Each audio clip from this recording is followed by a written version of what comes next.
নমস্কার নমস্কার নমস্কার নমস্কার নমস্কার আপনাদের সবাইকে সবাইকে সবাইকে নমস্কার জানাচ্ছে আপনাদের সৌমিত্র বসু। সবাইকে অজস্র শুভকামনা জানাচ্ছে, সবাইকে স্বাগত জানাচ্ছে আজকের এই শরণাগত অনুষ্ঠানে এবং সবাইকে শুভ সকাল জানাচ্ছে।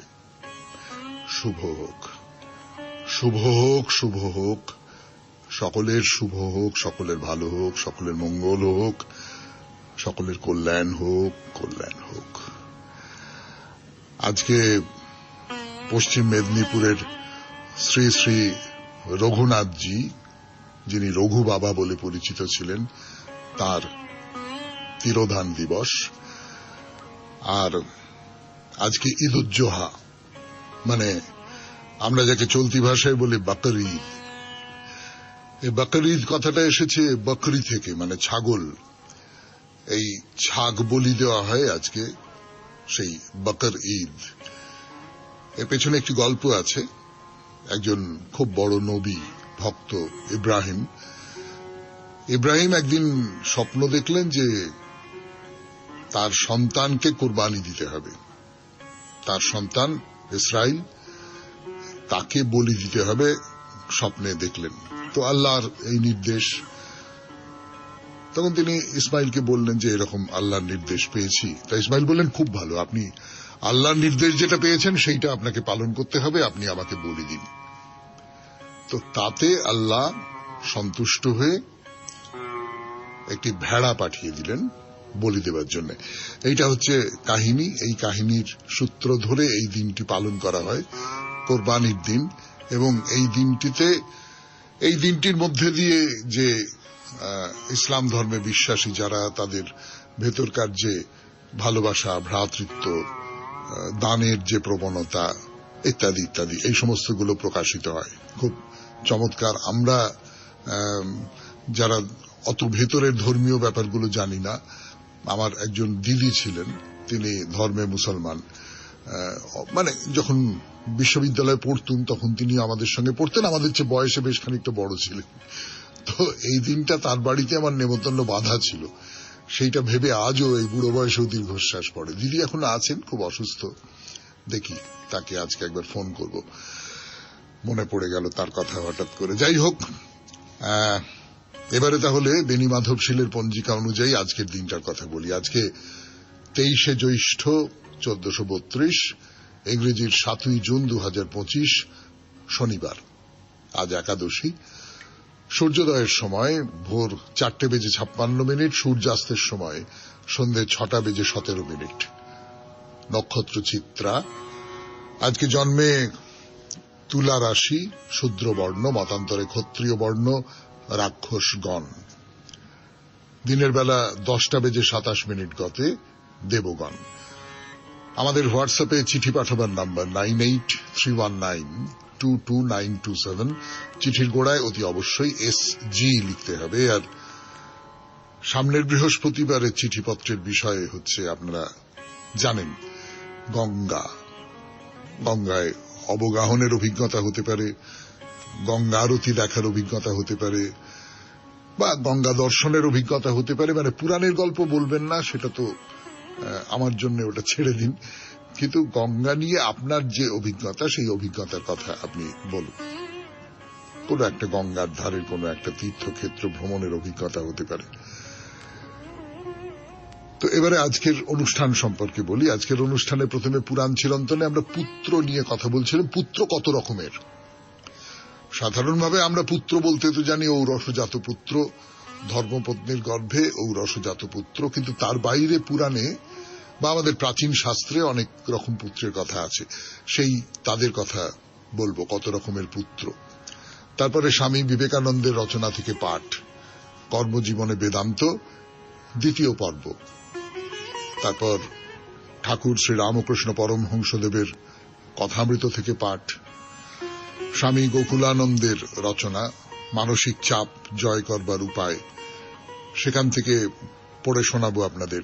চিঠিপত্র তো পড়তেই হবে, না খুব আনন্দের সঙ্গেই পড়তেই হবে বললে কি একটা বাধ্যতার কথা মনে হয় না, সেই রকমটা নয়।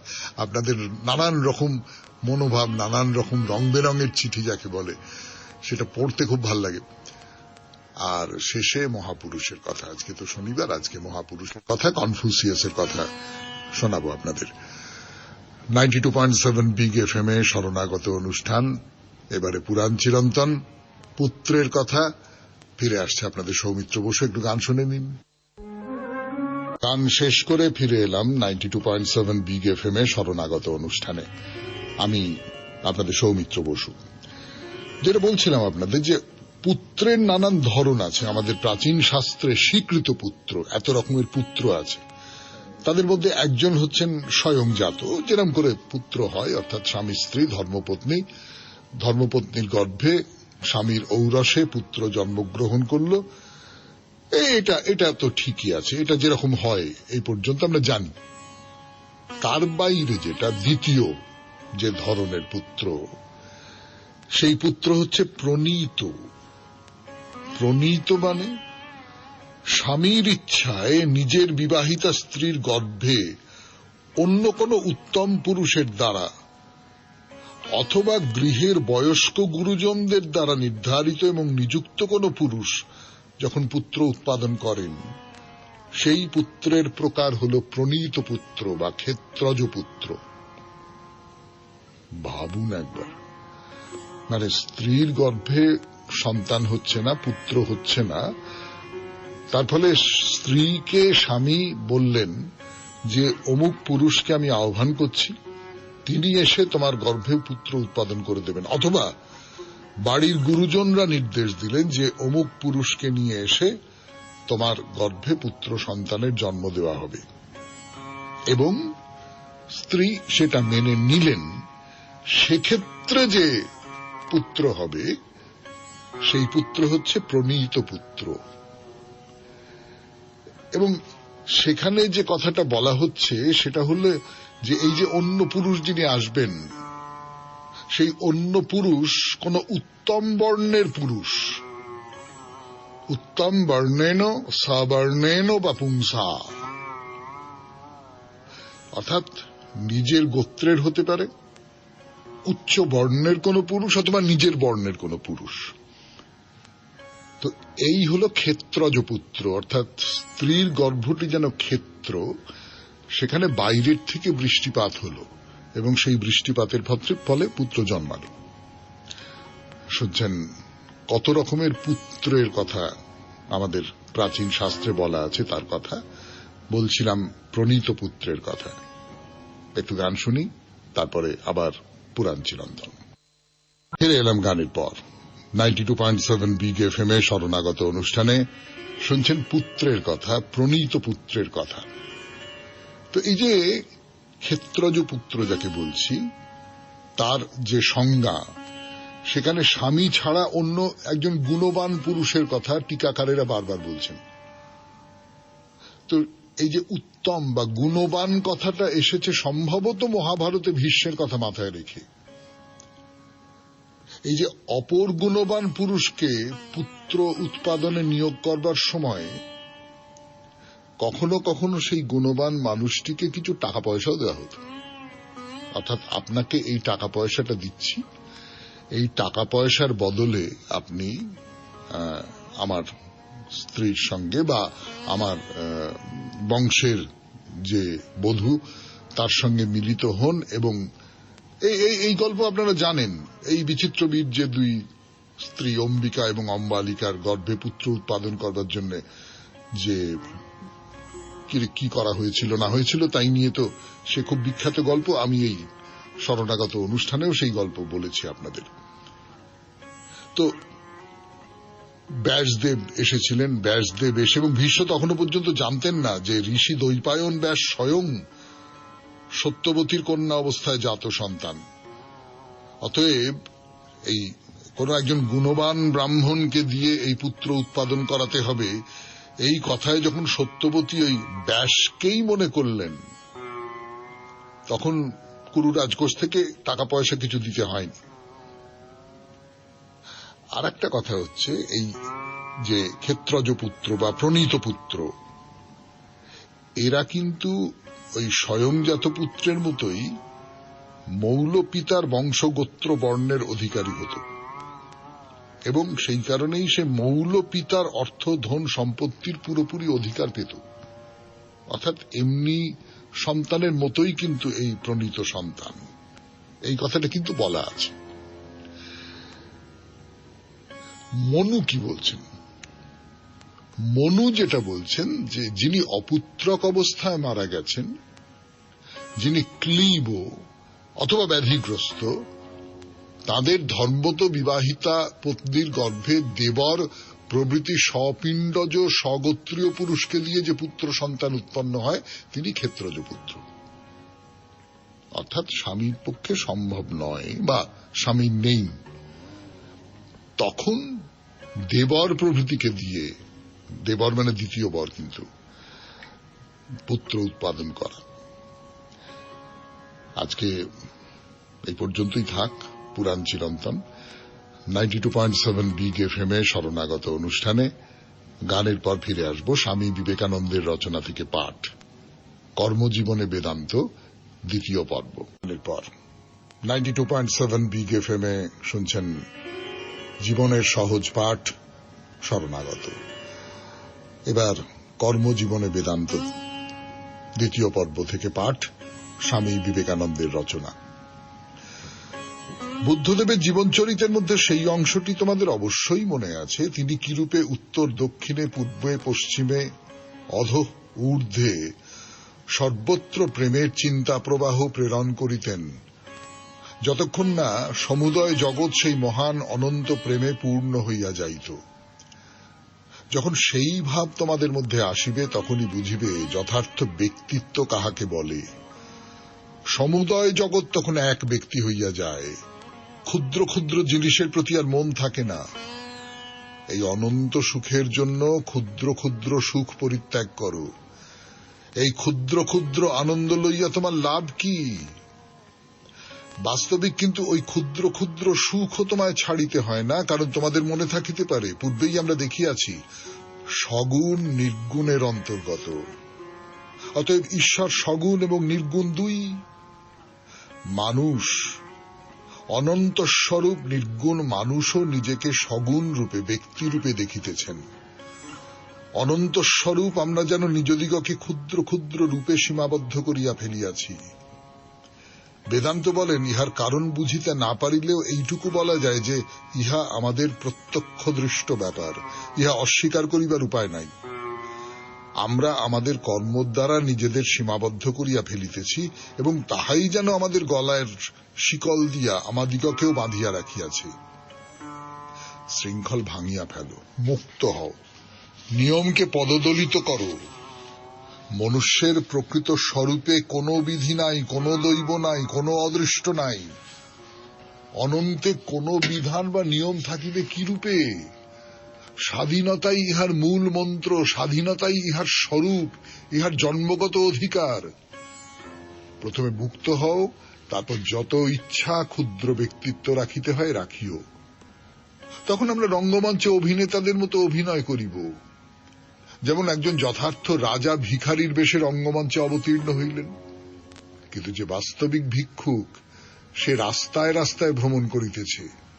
দৃশ্য উভয়ত্র সমান, কথাবার্তাও হয়তো এক, কিন্তু কি পার্থক্য? ভিক্ষুকের অভিনয় করিয়া একজন আনন্দ উপভোগ করিতেছেন, অন্যজন দারিদ্র্যে কষ্ট পাইতেছেন। কেন এই পার্থক্য হয়? কারণ একজন মুক্ত, অন্যজন বদ্ধ।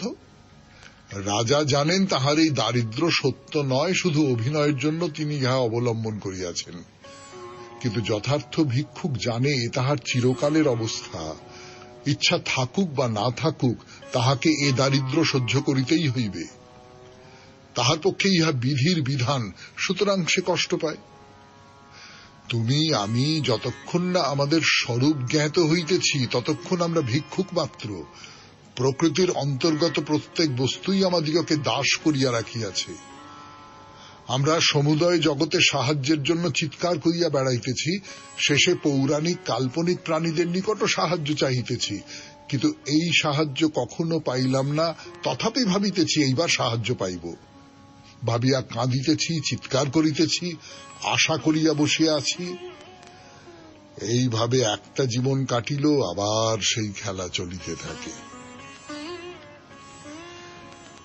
শুনলেন স্বামী বিবেকানন্দের রচনা থেকে পাঠ, কর্মজীবনে বেদান্ত দ্বিতীয় পর্ব। এরপর গান, গানের পর কথামৃত। আমি আছি আপনাদের সঙ্গে, আপনাদের সৌমিত্র বসু।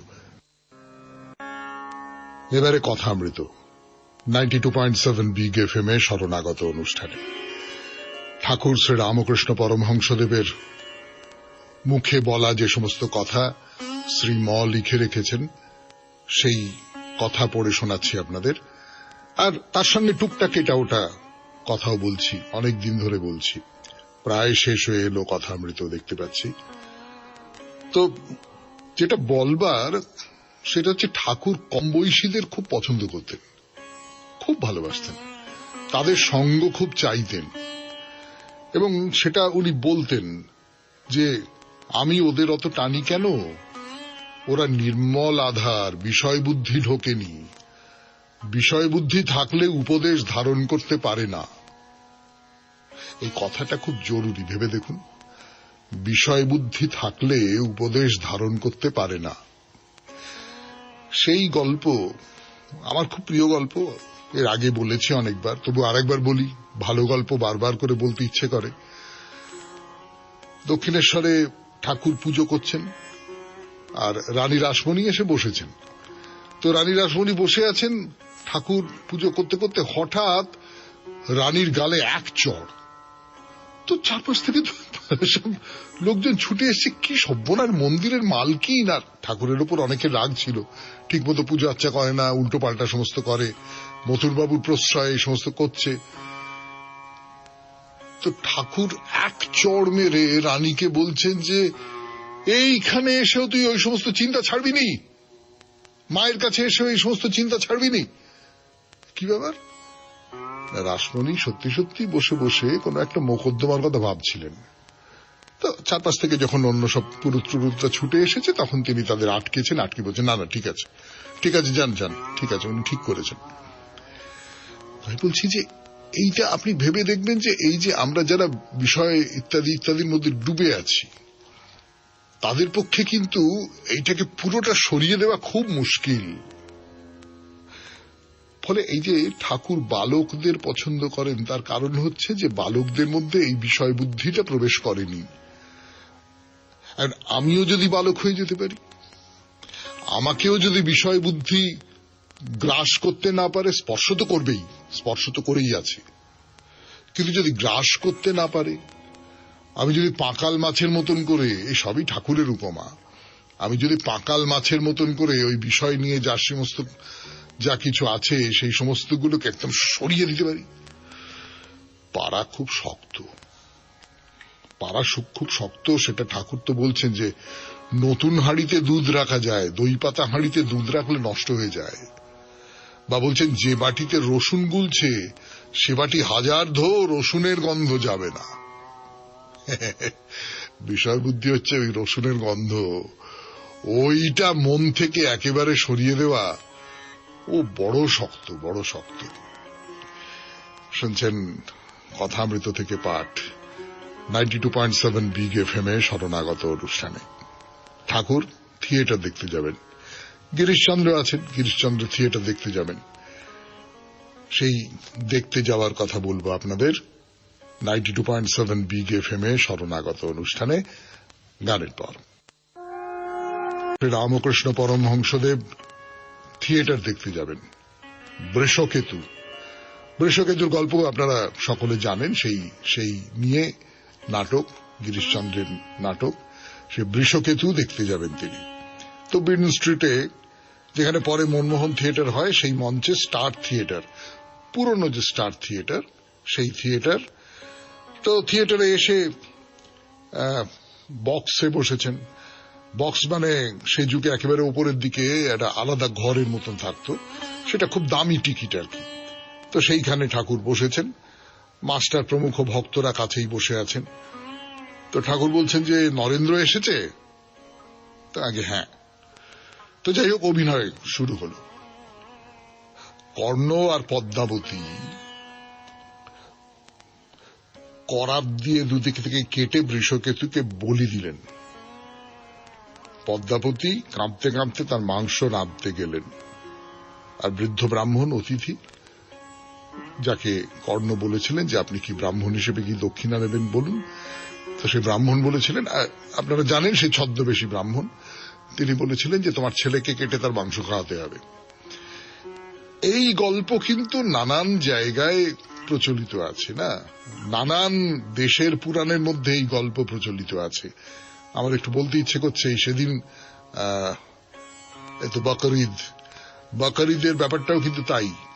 আমরা সেই কথা জানি যে বকরিদেও এরকম আল্লাহ তিনি সন্তানকে কেটে তার মাংস, মানে সন্তানকে বলি দেওয়ার কথা বলেছিলেন বাবাকে। তারপরে যখন বলি দেওয়ার উদ্যোগ করা হলো, তখন তিনি একটা ভেড়া পাঠিয়ে দিলেন। যাই হোক, তার সূত্র ধরে বকরিদ বা ঈদুজ্জোহা। এখন এইরকম গল্প কিন্তু নানান জায়গায় আছে, নানান জায়গার কিংবদন্তি দিয়ে, নানান জায়গার আখ্যান দিয়ে, নানান ধর্ম পরস্পরের সঙ্গে গ্রথিত হয়ে আছে। এই কথাটা যেন আমরা না ভুলি। তো যাই হোক, আবার গল্পে ফিরে আসি। এবারে বৃদ্ধ ব্রাহ্মণ অতিথি আনন্দ করতে করতে কর্ণকে বলছেন যে এবার এসো, আমরা একসঙ্গে বসে মাংস খাই, মাংস রান্না করে নিয়ে আসছে তোমার বউ। তা কর্ণ বলছেন যে না না না না, এটা আমি পারবো না, এটা আমি পারবো না, আমি আমার পুত্রের মাংস খেতে পারবো না। এই যে জায়গাটা অভিনয় হচ্ছে, তো একজন ভক্ত এরকম করে উঠেছেন। তো ঠাকুরও এরকম একটা মানে নাটকের মধ্যে, চরিত্রের মধ্যে ডুবে গেছেন আর কি। তো যাই হোক, অভিনয় শেষ হয়েছে, ঠাকুর গ্রিন রুমে গেছেন, সাজঘর যেটাকে বলে, বিশ্রাম করবার ঘর, সেখানে গেছেন। তো গিরিশ আছেন, নরেন্দ্র আছেন, সব ভক্তরা বসে আছেন।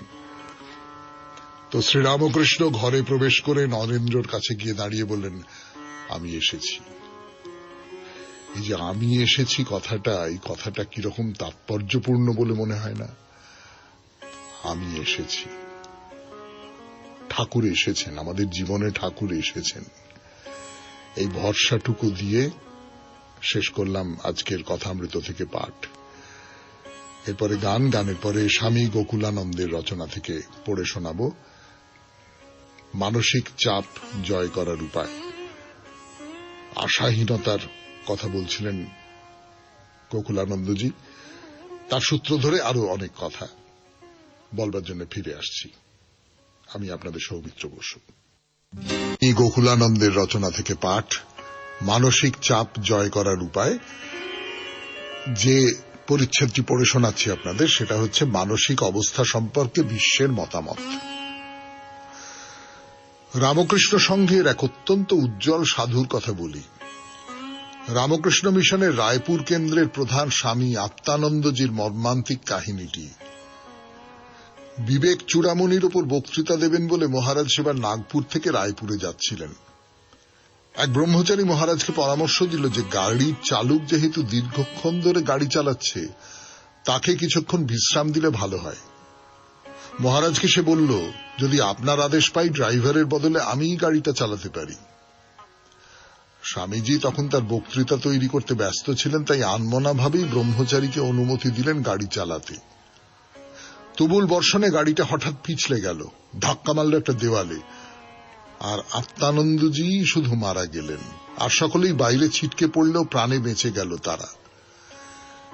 এমন কাণ্ড কেন ঘটে তা বলা খুব মুশকিল। আমাদের শুধু সেগুলিকে সহ্য করতে হয়, জাগিয়ে তুলতে হয় বিশ্বাস। এখানে কথামৃতে ধৃত শ্রীরামকৃষ্ণের একটা গল্প বাণীর কথা মনে পড়ছে। এক সাধু ছিলেন যাকে কিছু লোক যন্ত্রণা দিয়ে শেষ পর্যন্ত মেরেই ফেলেছিল। এই ঘটনাটা বলতে গিয়ে ঠাকুর বলতেন যে যা কিছু ঘটছে সব ঈশ্বরের ইচ্ছায়।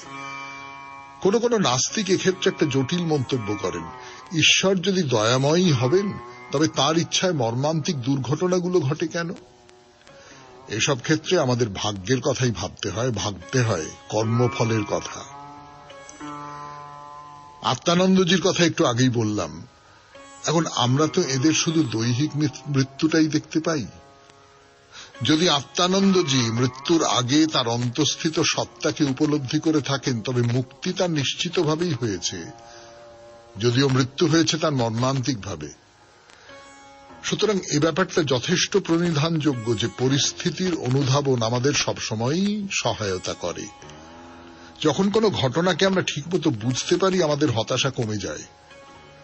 বিচ্ছিন্ন ঘটনাকে তখন বৃহত্তর কোনো রূপের অংশ বলে মনে হয়, আর সঠিক আলোকে তাকে তখন দর্শন করার মতো জ্ঞান আমাদের নিশ্চয়ই আছে।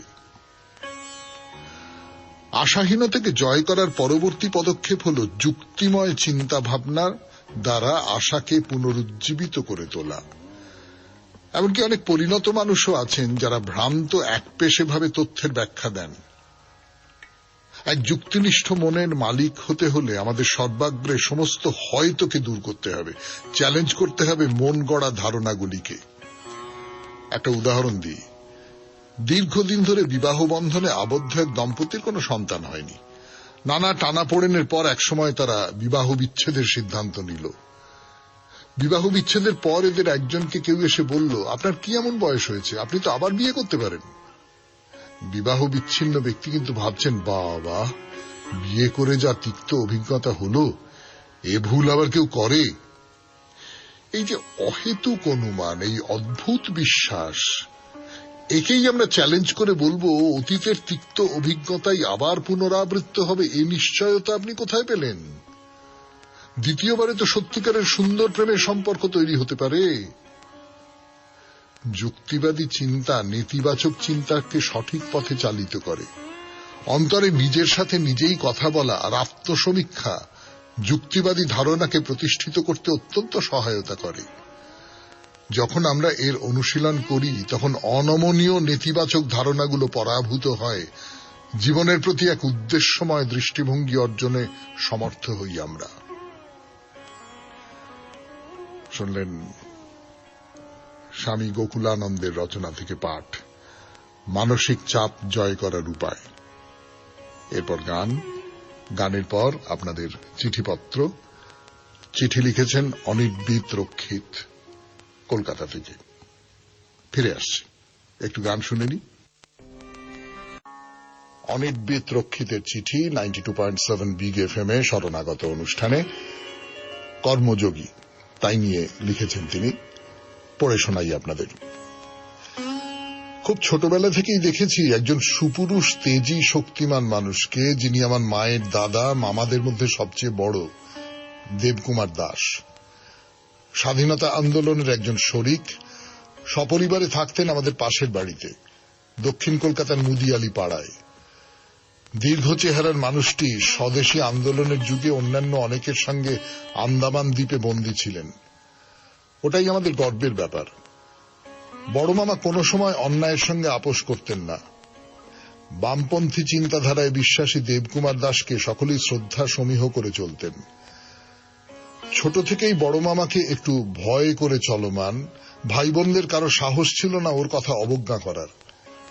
আমার পিতৃদেব শিল্পী ইন্দুভূষণ রক্ষিতের সঙ্গে শ্যালক ভগ্নিপতি হিসেবে খুব সখ্য ছিল। শুনেছিলাম বড় মামা পুরীর মন্দিরে এক পান্ডাকে প্রহার করেছিলেন তাকে গালমন্দ করার জন্য। অত্যন্ত সাহসী, সঙ্গীত সাহিত্য প্রেমী এই পরম আত্মীয়ের সঙ্গে গড়ে উঠেছিল বন্ধুত্বপূর্ণ সম্পর্ক যখন আমরা সাবালক। উনি ছিলেন কুসঙ্গ এবং মিথ্যে ধর্মীয় বিশ্বাসের বিরোধী। বড় মামা দেবকুমারের কাছ থেকে শুনতাম ওর জীবনের অভিজ্ঞতার নানা কাহিনী, পেয়েছি স্নেহ এবং সঠিক নির্দেশ, উৎসাহ। শ্রদ্ধেয় আমার প্রিয় মানুষ বড় মামা দেবকুমার দাস হঠাৎ ট্রাম দুর্ঘটনায় নিহত হলেন। ও 60 বছর বয়সে। একজন বিবেকবান, সৎ, বড় মনের মানুষকে হারালাম। অনির্বিত রক্ষিত, কলকাতা। নমস্কার নেবেন, আপনিও নমস্কার নেবেন অনির্বিত। এইরকম একজন কর্মযোগী মানুষের কথা বললেন বলে আমরা এইরকম বহু মানুষ যাদের কথা আর 5 জন জানেন না, তাদের কথা তুলে আনবার জন্য এই পর্বটা রেখেছিলাম। সেই পর্বের অনেক চিঠি এসেছে, পড়ব, পরে পড়ে শোনাব। এবারে গান, তারপর আজ শনিবার মহাপুরুষের কথা, কনফুসিয়াসের কথা শোনাবো আপনাদের 92.7 বিগ এফএম এ শরণাগত অনুষ্ঠানে। এবার মহাপুরুষের কথা 92.7 বিগ এফএম এ শুনছেন শরণাগত, জীবনের সহজ পাঠ। আর সেই জীবনের সহজ পাঠ আপনাদের সামনে দেবার জন্যই এনেছি কনফুসিয়াসের কথা, কনফুসিয়াসের জীবন কথা। চীনা মনস্বী, চীনা ভাবুক, চীনা মহাপুরুষ কনফুসিয়াস, যার বাণী, যার উপদেশ এখনো পর্যন্ত আমাদের সঙ্গে সঙ্গে থাকে, আমাদের জীবনের পথে পার করে দেয়।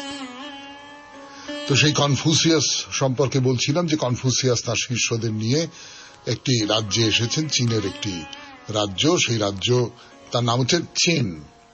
তো সেই চেন রাজ্যে অরাজকতা শুরু হয়েছে। তা কনফুসিয়াস ঠিক করলেন যে আমি এখান থেকে চলে যাব। এর মধ্যে সেই ঘটনা বলেছিলাম আপনাদের যে পথে এক সাধুর সঙ্গে দেখা। সেই সাধু বললেন যে বিপদের সময় ফেলে চলে যাবে, এ কিরকম কথা? তো কনফুসিয়াস তখন বললেন যে না না, সাধু ঠিক বলেছে। আমরা তো মানুষের সমাজে বাস করি, মানুষের সমস্যা দেখে যদি পালিয়ে যাই তবে কি করে সত্যিকারের মানুষ হয়ে উঠব? কাজেই চারপাশ যে অবস্থা, সেই অবস্থাটাকে আমাদের পাল্টাতে হবে। তো এই যে কথাটা কনফুসিয়াসের, এইটা একটা খুব বড় কথা এবং খুব বিখ্যাত কথাও বটে। সেটা হচ্ছে যে আমরা এটা বুঝি যে চারপাশে ভয়ানক গন্ডগোল, চারপাশে সবটা এলোমেলো হয়ে আছে, সবটা অরাজক হয়ে আছে, বিশৃঙ্খল হয়ে আছে। এই অবস্থায় আমি তাকে ফেলে পালিয়ে যেতে পারি। জাহাজটা যখন ডুবছে তখন আমি লাফিয়ে সাঁতার কেটে পালিয়ে যেতে পারি, অথবা আমি লড়াই করতে পারি জাহাজটাকে বাঁচানোর জন্য, আমি লড়াই করতে পারি দেশটাকে বাঁচানোর জন্য। এর মধ্যে কোনটা আমি করব? তো কনফুসিয়াস তিনি আবার ওই চেন রাজ্যে ফিরে এলেন। সেখানে 3 বছর থাকলেন, থেকে তারপর সেখান থেকে গেলেন সাই বলে আর একটা রাজ্যে। তো আর একটা রাজ্যের কথা বলি আপনাদের, চীনা নাম তো অন্যরকম নাম লাগছে আপনাদের। এই সাই রাজ্যে যখন আছেন কনফুসিয়াস, সেই সময় চু নামে এক রাজ্যের রাজা ওই সাই রাজ্যের বাইরে শিবির করেছিলেন। তো তিনি কনফুসিয়াসকে দূত পাঠালেন যে কনফুসিয়াস যদি আমার সঙ্গে দয়া করে সাক্ষাৎ করেন। তো কনফুসিয়াস তার শিষ্যদের নিয়ে ওই চু রাজার শিবিরের দিকে রওনা হলেন। এদিকে সাই রাজার সঙ্গে তো চু রাজার সম্পর্ক ভালো না, ফলে চু রাজার সঙ্গে কনফুসিয়াস দেখা করতে যাবেন কেন? তিনি এই সাই রাজ্যে রয়েছেন, এটা তো ভালো কথা নয়। তখন এদের মধ্যে একটা গন্ডগোল দেখা দিল। এই সাইতে যারা ছিল তারা বলল যে না, কনফুসিয়াসের মতো জ্ঞানী পণ্ডিত মানুষ যদি ওদের দিকে চলে যান তাহলে তো ওরা অনেক বেশি শক্তিশালী হয়ে উঠবে, তাহলে সাই রাজ্য দখল করে নিতে পারে। কনফুসিয়াস কেন ওদের সঙ্গে গেলেন? তো এই সমস্ত চিন্তা করে সাই রাজ্যের রাজা যিনি ছিলেন, তিনি কনফুসিয়াসকে বন্দী করবার জন্য একদল সৈন্যকে পাঠালেন। কনফুসিয়াস তখন সবেমাত্র সাই রাজ্যের সীমানা পার হয়ে একটা নির্জন প্রান্তর, সেইখানে এসে পড়েছেন। এই চারপাশ থেকে সাই রাজ্যের সৈন্যটা থেকে ঘিরে ফেলল। তো শিষ্যরা খুব উত্তেজিত হয়ে পড়েছে, ভয় পেয়ে গেছে। তো কনফুসিয়াস বললেন শান্ত হও, শান্ত হও, শান্ত হও, শান্ত, মন শান্ত করো। তারপরে সেই শিষ্যদের নানান বিষয়ে শিক্ষা দিচ্ছেন। তো এরকম 2 দিন কেটে গেল। এদিকে খাবার নেই, জল নেই। তো শিষ্যরা তো খুব কষ্ট পাচ্ছে। কিন্তু কনফুসিয়াস তিনি কোনো কষ্ট পেলেন না। অর্থাৎ যিনি প্রকৃত জ্ঞানী মানুষ, তিনি কিন্তু নিজের শরীরের ওপরে নিজেকে নিয়ে যেতে পারেন। মানে এরকম উদাহরণ তো আমরা দেখেছি যে ক্ষুধা, তৃষ্ণা এইগুলোকে অতিক্রম করে যেতে পারেন কেউ কেউ। আমরাও হয়তো পারি কোনো কোনো অবস্থায়, যেমন খুব কাজের মধ্যে থাকেন, খুব তীব্র মনোযোগের সঙ্গে কোনো একটা কিছুর মধ্যে আছেন, তখন তো এরকমটা হয় না। তো যাই হোক, কনফুসিয়াসের কোনো কষ্ট হচ্ছে না। তো শিষ্যরা তাকে জিজ্ঞেস করলো, আমাদের এই কষ্ট কেন, কেন এরকম হচ্ছে? কনফুসিয়াস তাদের বললেন, হয়তো আমার জ্ঞান উপলব্ধির মধ্যে কিছু ভ্রান্তি আছে। শুনছেন কনফুসিয়াসের কথা, মহাপুরুষের কথা এই পর্যায়ে 92.7 বিগ এফএম এ শরণাগত অনুষ্ঠানে। এখন গানের পরে কনফুসিয়াসকে নিয়ে আরো কথা বলবো। যা বলছিলাম আপনাদের 92.7 বিগ এফএম এ শরণাগত অনুষ্ঠানে, যে কনফুসিয়াসের মনে হলো এই যে আমার শিষ্যরা, আমার খিদে তেষ্টায় কষ্ট হচ্ছে না, কিন্তু আমার শিষ্যরা যে কষ্ট পাচ্ছে, এইটা তো তার মানে নিশ্চয়ই আমি তাদের গুরু, আমি তাদের শিক্ষক, আমি তাদের মাস্টারমশাই, নিশ্চয়ই আমার ভেতরে কোনো একটা ভ্রান্তি আছে, আমার শেখানোর মধ্যে কোনো একটা ভ্রান্তি আছে, আমার জ্ঞান উপলব্ধির মধ্যে কোনো একটা ভ্রান্তি আছে। তা শিষ্যরা বললেন, না না না না, আপনার শিক্ষায় কোনো ভ্রান্তি নেই, আমরা নিশ্চয়ই মুক্তি পাব। অর্থাৎ এই যে কনফুসিয়াস নিজেকে দায়ী করছেন, শিষ্যরা বললেন, না, উনি তো দায়ী নন। একদিন রাত্রির বেলা এক শিষ্য সৈন্যদের চোখে ফাঁকি দিয়ে চু রাজার শিবিরে গিয়ে খবর দিল যে আমাদের বন্দী করা হয়েছে, সাই রাজার সৈন্যরা আমাদের বন্দী করে রেখেছে। তো চু রাজা বিরাট একটা সৈন্যদল পাঠিয়ে দিল, তারা অতর্কিত আক্রমণ চালিয়ে কনফুসিয়াসকে মুক্ত করে নিজেদের শিবিরে নিয়ে এলো। তো চু রাজা, তার ইচ্ছে ছিল যে কনফুসিয়াসকে আমি একটা জমিদারি দেবো, কনফুসিয়াস আমার রাজ্যেই স্থায়ীভাবে বসবাস করতে পারবেন। কিন্তু এই যে চু রাজা, তার প্রধানমন্ত্রী, সে তো মনে মনে ভাবল, রে খুব বিপদ, কনফুসিয়াসের মতন লোক যদি এ রাজ্যে চলে আসে, তাহলে তো মন্ত্রী হিসেবে, প্রধানমন্ত্রী হিসেবে আমাকে কেউ পাত্তা দেবে না, আমার পরামর্শ নেবেন না, মানে সোজা কথা আমার চাকরি চলে যাবে। তো তাহলে কি হয়? রাজাকে বলল যে, না মহারাজ, ওই কনফুসিয়াসকে আপনি জমি টমি দিয়ে এখানে রেখে দেবার কথা বলছেন, সেটা করবেন না, সেটা ঠিক হবে না। তো প্রধানমন্ত্রী এরকম করে বলেছেন, রাজা তো নিজের সিদ্ধান্ত প্রত্যাহার করে নিলেন, আচ্ছা ঠিক আছে, তাহলে কনফুসিয়াসকে জমি দেব না। তাহলে কি হলো? তিনি তো চু রাজ্যেও জায়গা পেলেন না। অতএব আবার পথে বেরিয়ে পড়লেন কনফুসিয়াস, এগিয়ে চলেছেন। আজকের মতো শেষ করি মহাপুরুষের কথা, আজকের মতো শেষ করি শরণাগত। আমাদের হোয়াটসঅ্যাপে চিঠি পাঠাবার নাম্বার 9831922927। চিঠির গোড়ায় অতি অবশ্যই SG লিখতে হবে। তাহলে বিদায়, সবাই খুব ভালো থাকবেন, আনন্দে থাকবেন। নমস্কার। নমস্কার নমস্কার নমস্কার নমস্কার নমস্কার আপনাদের সবাইকে নমস্কার জানাচ্ছে আপনাদের সৌমিত্র বসু। সবাইকে অজস্র শুভকামনা জানাচ্ছে, সবাইকে স্বাগত জানাচ্ছে আজকের এই শরণাগত অনুষ্ঠানে, এবং সবাইকে শুভ সকাল জানাচ্ছে। শুভ হোক, শুভ হোক, শুভ হোক, সকলের শুভ হোক, সকলের ভালো হোক, সকলের মঙ্গল হোক, সকলের কল্যাণ হোক, কল্যাণ হোক। আজকে পশ্চিম মেদিনীপুরের শ্রী শ্রী রঘুনাথজি, যিনি রঘু বাবা বলে পরিচিত ছিলেন, তার তিরোধান দিবস। আর আজকে ঈদ উজ জোহা, মানে আমরা যাকে চলতি ভাষায় বলি বকর ঈদ।